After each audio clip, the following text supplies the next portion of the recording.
Hey, what's up? It's Elizabeth, Countess of Low Carb, and on this episode, we're going to talk about what is keto? How do I get into ketosis? What is this whole keto thing? And beginning the keto questions. Coming up next.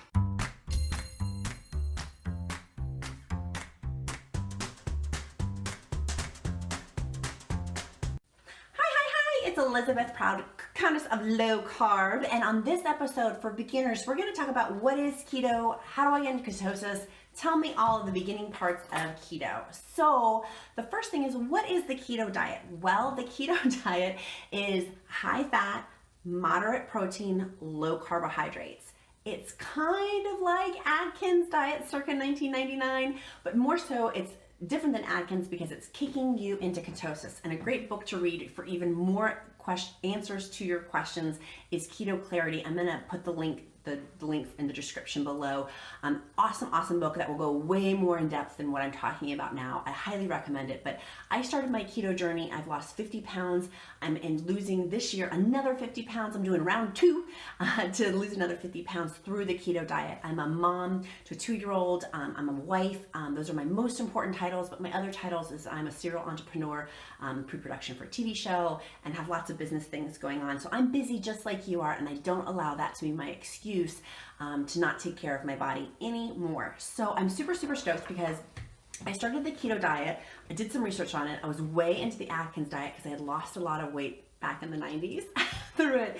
And so I found that this is like Atkins 2.0 essentially is what keto is, but it's forcing your body into ketosis.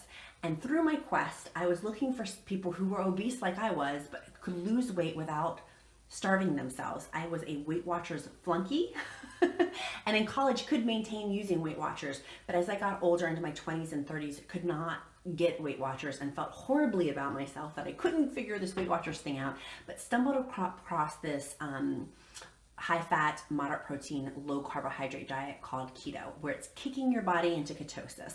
And basically some facts for y'all are, some people are like, well, how do I get into ketosis? How do I do these things? And y'all, my gifting is not on science, which is why I recommend the Keto Clarity book. My gifting is more so my personal journey, my personal experience. I'm not a doctor, so consult your doctor. I'm not a trainer, so consult your trainer. I'm not a legal counsel, so consult your lawyer. Like, I'm not an accountant, so consult your accountant for accounting advice.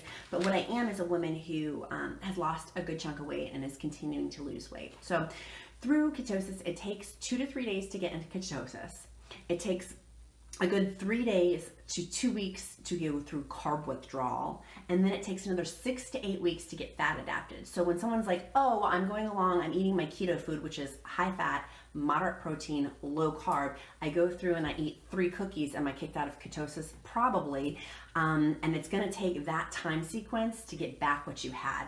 I'll tell you what, being in keto when I am in fat adapted, when I am in ketosis, is the most beautiful mental clarity I've ever had. The diet actually started as a result of preventing epileptic patients from having seizures it changed brains, basically. It makes the brain healthier. And so that's how the keto diet started, was for helping epileptic patients with epilepsy. Through changing the brain, so through the keto diet, I have found such mental clarity into having a 2-year-old that doesn't sleep where I'm not sleeping. I need all the brain functions I can get, which is why one of the reasons why I love keto. The second reason why I love it is because having that much fat, having moderate protein, it keeps you full. I think one of the reasons why I was a Weight Watchers flunky is I didn't have enough fat in my system because I was trying to rig the points or whatever system it is now, whatever they call it now, to eat as much as I could at the lowest possible way, but I wasn't getting the fats that my body needed for optimal brain function, optimal body functions, for my joints, things like that. So through this diet, I'm fuller longer, and I don't binge. I used to binge a lot. And through this diet, I rarely binge, and if I do, it's for an emotional reason, and that's something a little bit different and not a result of the keto diet. The keto diet biologically is taking away those cravings, and like I said, taking out the carb addiction withdrawal. It takes 3 days to 2 weeks to kind of push through that carb addiction, which I definitely was when I started the keto diet, of being carb addicted, being sugar addicted, and those two things are bad. 1 in 3 people in the United States, where I'm filming this from, get cancer. And through studies of my own research, and again, I'm not a doctor, is tying that back to the sugar, and carbohydrates are sugar. So for me, it was a wake-up call of, gosh, I am so carb dependent, sugar dependent. Taking that out of my system has now taken away the biological cravings for having those type of products. Now, if I let in sugar-free products or these other things, it opens the door to kind of let that bear come back from awake from being dormant. But going through the 6 to 8 weeks to have your hormones regulated, to be fully fat adapted, and to feel the full functionings of the keto diet, I encourage anyone starting keto, give it 8 weeks. If at the end of 8 weeks you find that you're not feeling better, that you still feel crappy, you're gonna feel crappy when you're going through carb withdrawal. Those first 3 days to 2 weeks, you're gonna have what's called the keto flu. Probably, some people have it, some people don't. After Christmas time, detoxing from some of that Christmas stuff, because I did allow myself to go off the keto diet for the holidays. My body just, it was so hard getting back on the keto diet because I had to go through such high carb withdrawal and sugar withdrawal, because I ate sugar cookies, I ate a lot of carbs, I ate a lot of breads at Christmas time. So having that going through the keto flu, there's a couple of things that you need to do. And I would encourage you to go to ketosis.com. There's more information on that website too about how you kind of break through the keto flu, and that's for another video for another day. But going back to what the keto diet is it's not for bodybuilders anymore. I'm a mom, I'm a wife, those are my most important titles. But I'm also a working woman too. This is not for bulkhead meatheads at the gym walking around with their airbrush tan, and like that was one of the things I kept finding in the keto diet was like these meatheads, and it's just not the case. This diet is meant for anybody who's looking to lose weight. And for me, I had 50 pounds to lose with another 50 pounds to go, and y'all can do the math. That's 100 pounds I needed to lose, and I'm doing it through the keto diet with success, with great success, I might add.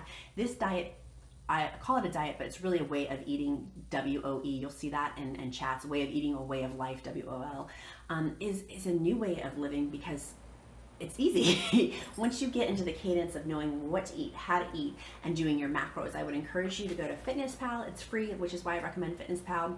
They will not tell you your net carbs, and net carbs is carbohydrates minus fiber equals net carbs.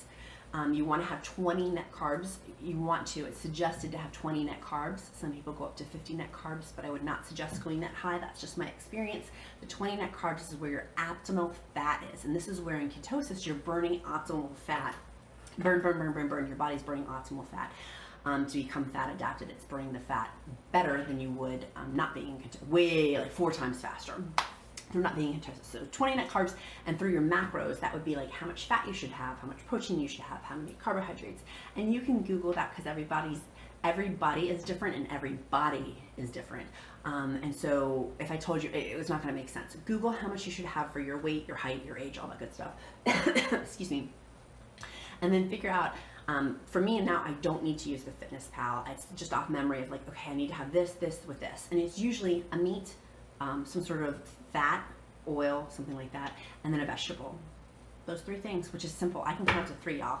I can't do a lot of things, but I can count to 3. So a meat, a fat, and sometimes it's a butter, it's an avocado, it's a fatty fish, like having fatty omega-3s in it. It could be mayonnaise, it could be several different things, and then some sort of keto vegetable. You don't have carrots because that's high on the glycemic index, and you can Google glycemic index vegetables and keto vegetables. Keto vegetables, for example, would be like Brussels sprouts are awesome, romaine lettuce, things like corn you want to shy away from because it's a high starch. You want to shy away from carrots. Basically, the good tasting vegetables is what I found, but I retrained my palate, and you can retrain your palate to be along the keto diet. So, keto diet, high fat, moderate protein, low carbohydrates. You use macros to figure out how much fat you should be eating, how much protein, things like that.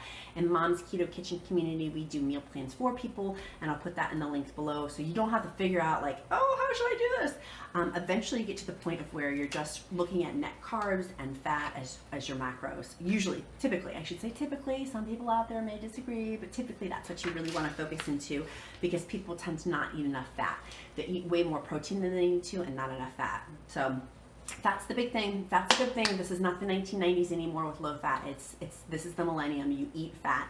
It's good for your body's brain functioning, good for your digestive tract. People who back in the day didn't go to the bathroom, on the count of low carbs, so I'm not going to talk about that, but you do not have that issue eating on the keto diet. So usually not, unless you have a couple of I could do another video on that, but that's not today's video. So if you like this video, click like, click subscribe. Would love to see y'all again, and make it a Countess beautiful day. Bye.